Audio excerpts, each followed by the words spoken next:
Good afternoon. Our guest today on Inside the Circle with Coach Pat is Rick Fremin, the head softball coach at Southeastern University, located in Hammond, Louisiana. He was nice enough to meet us as his season ends and all of a sudden going into getting the next season going.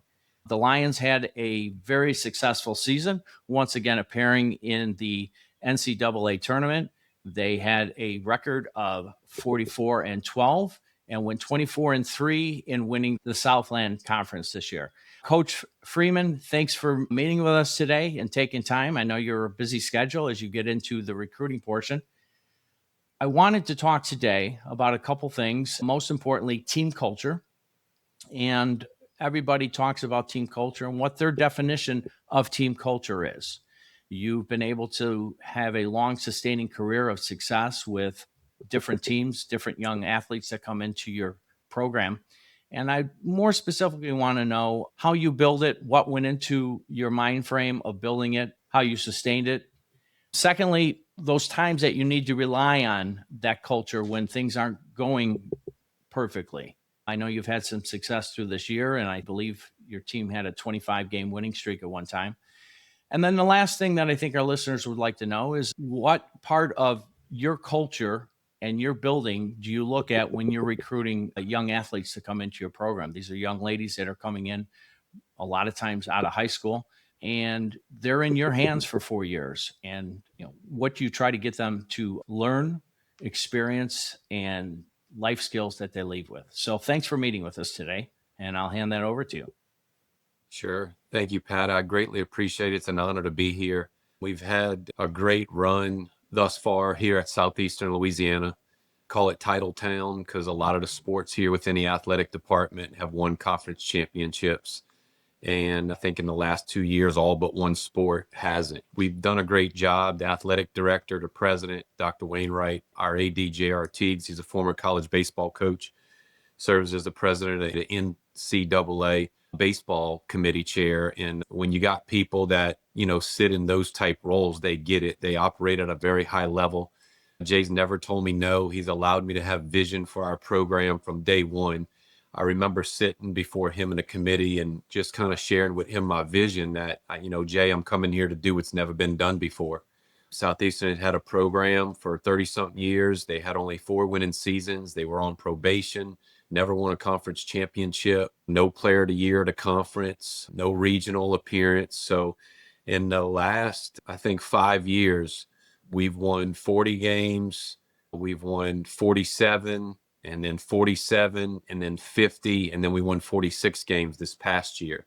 So we've had a great run. I think there's only, if I'm not mistaken, 5 Division I teams that have done that.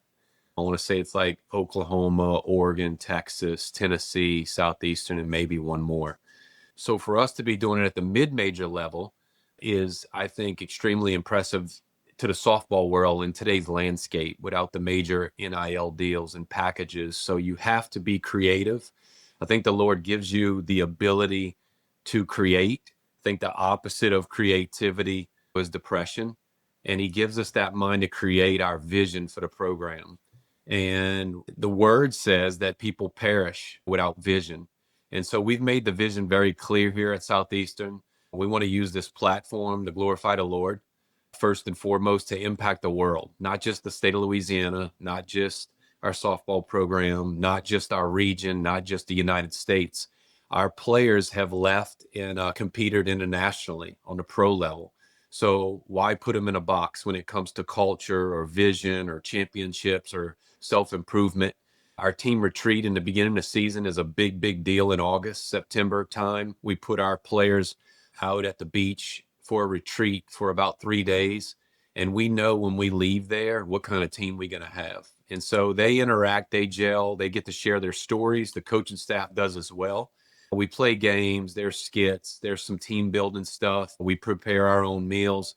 So there's a lot of pull your own weight, but there is some downtime to put your feet in the sand and swim and play volleyball and all that type stuff. So that is a big part of the backbone of our success. Very big on self-improvement here. The books you read, the movies you watch, the music you listen to, understanding the difference between friends and acquaintances. So a lot of players don't understand. They think everybody's their friend. And so just to have wisdom on your tight circle, that who's got your back and who you want in your foxhole, those are a lot of things that we spend a lot of time with. I think a lot of the game is mental.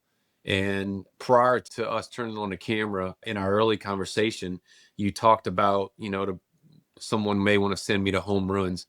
I can care less how many home runs they've hit. I care less how fast they are and their batting average. Now, all of that stuff does matter, but I think the world today glorifies the home run. We glorify the pitcher striking somebody out.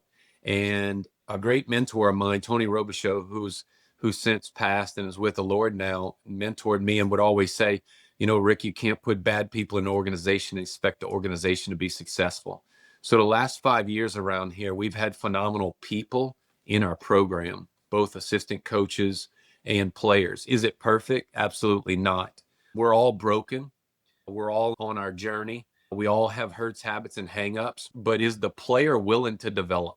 Is the coach, who's a young coach that we've brought on, are they willing to learn and develop to be able to coach at a high level? I think the art of coaching is to being able to convey the information so the athlete can retain it and then execute it in its purest form. And the coach needs to know what buttons to push for each player. So here we say that everybody's treated fairly, but everybody's treated differently. I do have favorites. We get that out the way like day one with the parents and our players, and it's the players that flat out get after it. And we've had several players through the years recently that started as freshmen. I don't care whether they freshmen, sophomores, juniors, or seniors. Are they willing to develop, take risk, trust their coaching staff, try and master their craft, and then work on stuff outside the lines? How they talk to their parents. What are they looking for in a husband? Have they ever wrote that down and prayed on it and believed that it would happen? If I'm not mistaken, this past year, I think we had 4 or 5 players engaged on our team. So I don't know what's going on, but it's been a beautiful thing to see those healthy relationships flourishing within our own program. And we've competed for like 4 conference championships in a row. We've won 2 of those conference tournament championships this year. We won the regular season championship, which has never been done before in 43 years of the program. If I'm not mistaken, that's how long it's been. And we received an at-large bid for the first time in the conference in 23 years. So to be a mid-major and to continue to go to postseason, and prior to this year, we played for 2 regional finals. So 2 years ago, knocked off Clemson, faced Alabama in a regional final in Tuscaloosa. Last year, knocked off LSU in their own regional and was able to face Nebraska, who I thought was one of the best teams we played 2 years ago. And people finally saw what they were about this year because they brought back their whole team. We saw that a year ago before it was really advertised at the World Series. I think Jordy is one of the best players I've ever seen play in person and is special and a competitor, a believer, a person that's very driven, and I think would be a great example and a role model for young people who want to play the sport of softball. So if my daughters were going to play softball at a high level, I would tell them to soak up the information of how Jordy goes about the game, how her parents raised her, and also her faith walk. And I think Rhonda, the head coach there, has done a phenomenal job with that entire team because it's not just Jordy. They have hit over 100 home runs. And I think it's good that we as people can acknowledge other people and programs when they do things the right way at a high level and not just talk about yourself. But the Lord has blessed this program here. Hammond is a special place. There's special people here. It's taken a lot of hard work to build it. We typically don't lose at home. I think we've had like a high 800 win percentage the last 5 years. We've knocked off Big 10 schools and Big 12 schools and SEC schools and ACC schools. So it's been a great run, but there's also players that have accepted Christ, strengthened their relationship, have been baptized, all faith stuff related to our program, team devotionals, bringing FCA in. That's all optional. None of that stuff's mandatory in our program, but we found great families. We've also found second chance type players that have wanted just, Coach Freeman, I want a winning culture and I want to be around great people. And if you're willing to give me an opportunity and a chance to play the game at a high level and develop me, I've already went to the big school. I've saw the glitz and the glamour. That's not what I want. I don't just want to be a number in another program. I want to have a name. I want to understand that I got a heart under the jersey. And a lot of the portal players have heard word of our culture, and our program has recruited itself. So then when you got players recruiting you, half of the recruiting battle is already done. So then you just kind of need to show them campus, let them know the offer, and then our players and our program and our body of work speaks for itself. I don't ever recruit and tell people what we're going to do. I always tell them about what has already been done. So they're not sold. I don't take them to Disney World and some mystical type thing, because I don't think that's reality of today. I tell them it's going to be hard. Generally, the two promises is their scholarship offer, and I'll bust my butt for them as a head coach. And they will be pushed outside the lines mentally to work on self-improvement. This past year, our team culture was probably a 9.5 out of a 10. The year before it was a 9. So it's kept getting better. And I think some of the secret sauce there is dynamic families. When you look at these parents and the fan base we have that traveled to regionals or that has followed us at the postseason, we always take a picture after our last game, win or lose, with everyone that's attended. And the last 5 years behind our team, it has grown tremendously. Last year, I spoke as one of the main speakers on the main stage at the NFCA. I was one of the main clinicians. And I shared through the last 4 years the fan base growing. And some of those pictures were after a loss, but everybody's got a smile on their face. They realize they're more than the game. They're more than a win or a loss or a stat. And it's been a beautiful thing to see. These players go on to be extremely successful after. But what we work on here, and I think that has helped from a culture standpoint, is they learn how to fail. And you hear that, and I'm not into bumper stickers type sayings, but if the player is failing, they're learning. So we say either win or learn. And if you learn how to learn through the fail, now you're winning. So there's a formula there where I am trying to take a roster and turn it to a team, and a team into a champion, and a champion into a soldier, and a soldier into a warrior. That is a long process. And that warrior mentality is spiritually, athletically, mentally, physically. And I believe if they go through the process and walk out their blueprint, both for the team and themselves individually, because we have individual blueprints, then I do believe they'll be prepared for life and for the hard, because hard is going to knock on their door. That will in their relationships, it will in their marriage, it will when they raise kids, it will in their job, or two of the three or all three. But I believe when you have a strong personal relationship with the Lord, and not a religious one, I'm not talking about religion, I'm talking about a relationship with Him, I believe all things are possible. This bracelet I have on my wrist is, my wife got it from me. It's stamped Luke 137. For nothing is impossible with God. And our players stand up day one in the meeting and they repeat after me. It's a tradition we've done with all of our programs, the high school level, the D3 level, the NAIA level, other Division Ones we've been at, this current Division One. They've all won. They've all been champions on and off the field, but we start the first meeting repeating after me, I am a champion. And we do that like 4 or 5 times just to get them to understand that he doesn't make mistakes, and that they're a king's kid, and that they're enough, and that there's only one of them in the world. They don't need to compare themselves to anyone else. Their handprint is different and unique, and they need to embrace who they are and where they came from and their story and their testimony. Their testimony is a testament of what he's done in their life, and he's not done with them. And so you try and run the race. And he says we overcome by the blood of the Lamb and the word of our testimony. So what he did on the cross and my testimony of what he's done with this program will encourage another coach. It'll encourage another parent to want to parent harder. And I will tell all the parents out there, they have to fight for their children, because I believe the world is very unforgiving, and there's a real enemy out there that's trying to take that kid out. I talked to someone recently about their child wanting to commit suicide. That is a sad thing, and it breaks my heart. But it is a real thing that I don't think is talked about a lot when people have the thought, and they have to talk about it. Those parents have to figure out, who are you surrounding yourself with? How's everything going? We call it a check-in in my home. I have 2 daughters. They play a lot of sports. They're around our team. I use them as examples. I use our players as examples, but I'm hard on them. My dad was hard on me. My mom was from a spiritual standpoint, but she was more of the love side, but my dad was more of the hard side. But it created a balance in a relationship. And it showed me the reason my dad, and he's not with us anymore, the reason he parented me so hard is because he wanted me to have a skill set to have a chance when life got tough. So he taught me a bunch of things on how to handle people, see things from afar off, giving me just infinite wisdom, insight, seeing things 5 and 10 years down the road.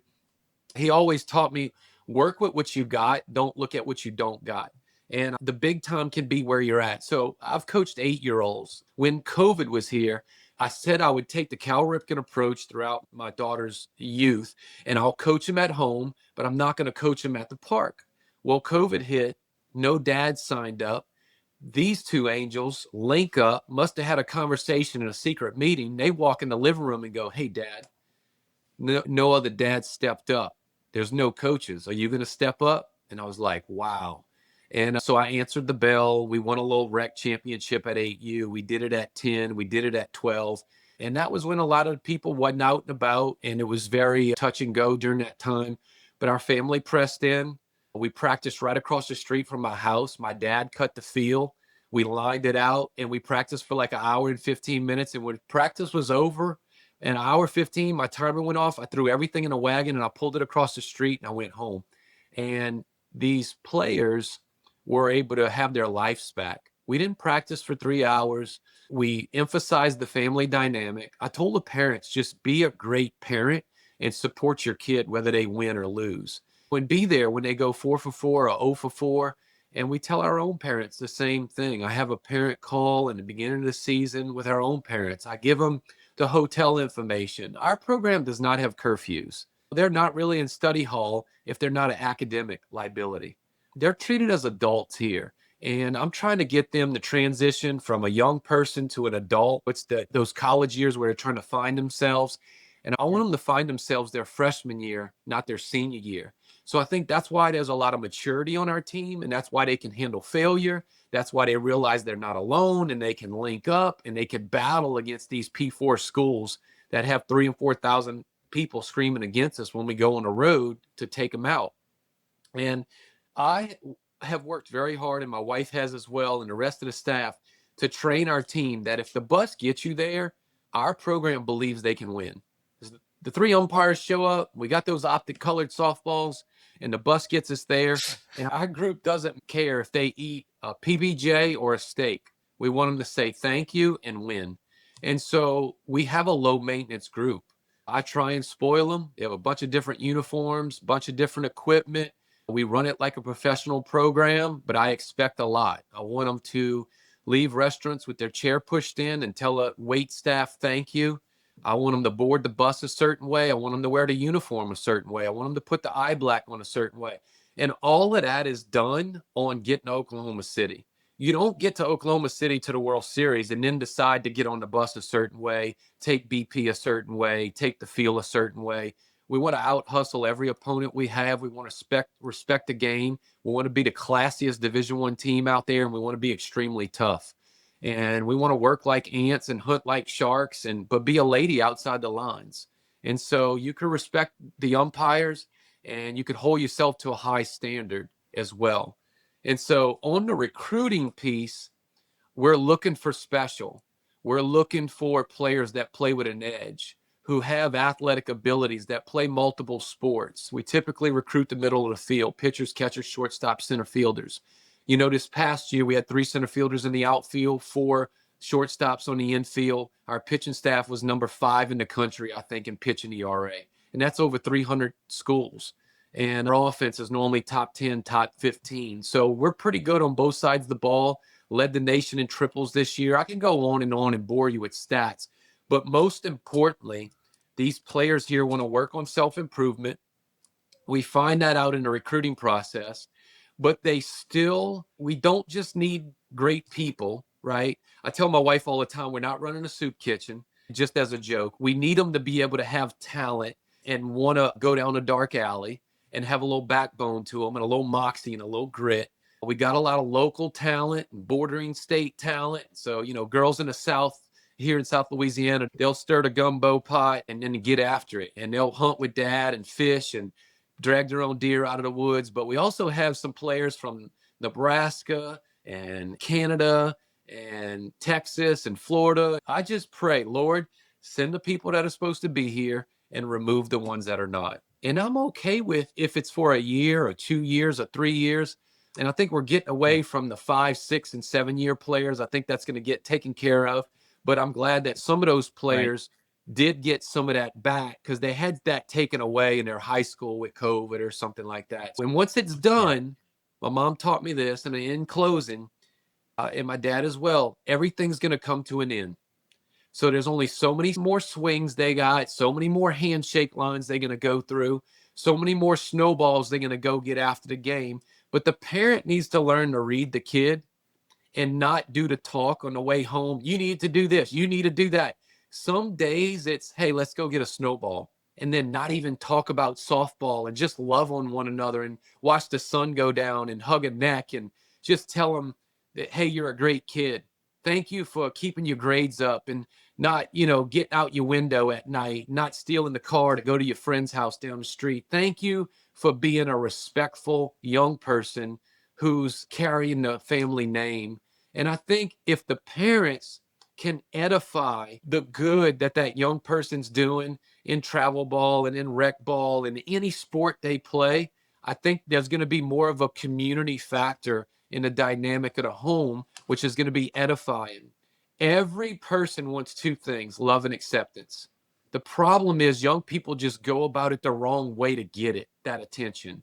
So if we can reward the good when they do it, it's just going to get them to want to do good again. We all grew up this. Hey, dad, hey, dad, hey, dad, watch this. Hey, dad, watch this. Watch me do this backflip. Watch me climb this tree. Hey, dad, hey, dad.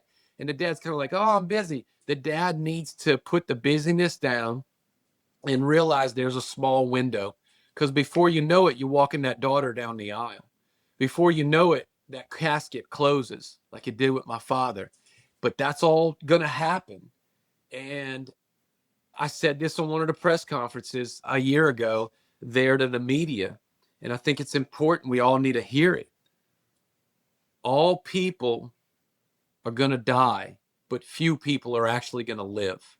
And I want everyone to experience living in life and taking risk and traveling and trying new foods and different music. That gives us a skill set to adapt to the people around us and be willing to share our testimony. But I thank you for your time. I'll answer any other questions. I'll elaborate on anything else, but it's definitely been, I think, a great conversation thus far. Well, I think it's an important message to get out. And again, my experience is more into travel ball, and I would have different players come back that were in college that helped me coach. And they used to tell these young players and the parents what I wouldn't give to step on the field one more time with my travel team. And it wasn't about the wins or the losses or where they played. It was just about the camaraderie and the stories they would tell or remembered from those 5, 8 years of travel ball were really about the relationships and their growth and what they learned from it. And, I had one player that had a difficult coach and she won a scholarship. She had to write something about some experience that she had. And she dealt with, I had a difficult coach. I had to learn how to deal with that. And that's going to help me be a good in her profession, what she was going into in the medical field. But I really kind of think that there is that grounding. I really like the fact that you were like, hey, practice is over. Yeah, it's right across the street, but it's a whole different world. Let's go back to being our family and let's go back to just being a kid. Because at the end, I think those are the things that they kind of remember.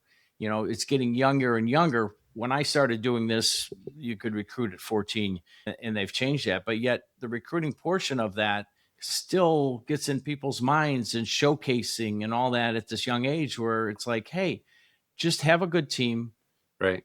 enjoy the experience, Right. just enjoy the experience. And these coaches look and go, I can get that girl and I can get that girl. And all of a sudden they're not piecing together as a team and you have little cliques and you have things. And suddenly that team, after a couple tournaments, breaks up because there's no cohesiveness. There's no foundation. Yeah, that's the transactional model. And it needs to be Yeah. transformational in their relationships, them enjoying walking into the park, and the little girl or the dad not being afraid to still hold hands walking out of the park, just like they did when she was 5 or 7. And one of my Mhm. daughters recently, when we were leaving the park, grabbed my hand to walk out to the car, and I got 2 in high school. Aw. And so you talk about priceless, but the dad needs to be willing to do that. And also the little travel ball player needs to be willing to do that rather than just flipping through the phone on the way out. Don't be afraid to turn off the phone for a little while and maybe pick it up when you get home. Our players have a 30-minute rule. After the game is over with, they will wait 30 minutes before getting on that phone. So, every little bit helps. Do you find there are a couple of things? The one is you've come in, you've established your program, you've established how you do it from the beginning of the year when, the team bonding and that. But then when you bring in new players, whether it's recruiting high school players entering college or portal Mhm. players, is it a little easier because the majority of your program says these girls say, no, this is how we do it here. And it's not you instructing them, it's Yeah. your own players kind So, of overseeing that and being leaders. yeah. So here we have a Lion Council that's voted on by the players, and that's all the top players in our program that the players vote for. And they could handle anything. They could design a uniform, a championship ring, decide what uniforms we're wearing for a game.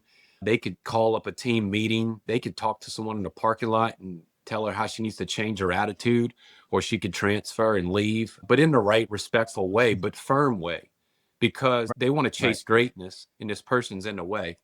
And they have my blessing to call somebody out on a bad attitude or, anything that's getting in the way from us working on being the best version of ourselves.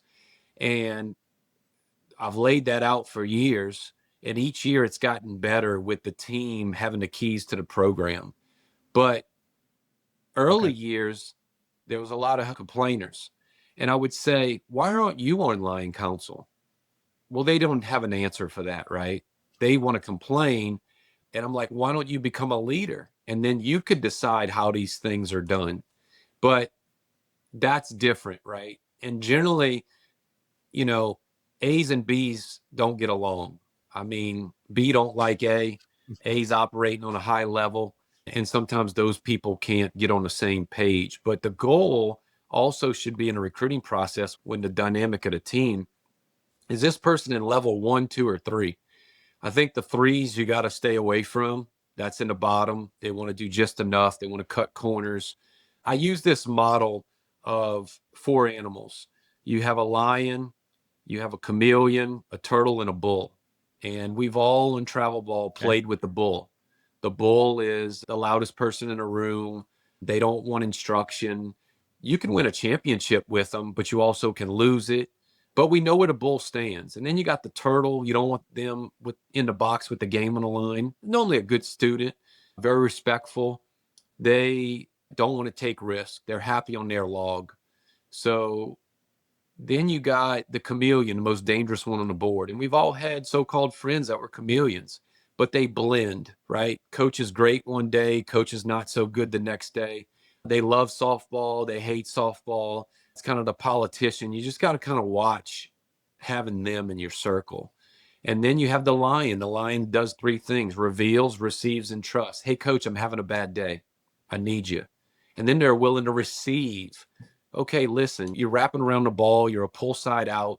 We got runners in scoring position. You keep hitting into the double play. Can we try and get inside the ball? We're at the middle oppo part of the field, or you're swinging at balls, not strikes. You're getting yourself out. They're not getting you out. Or, hey, won't you read this book? So they're in a position to receive.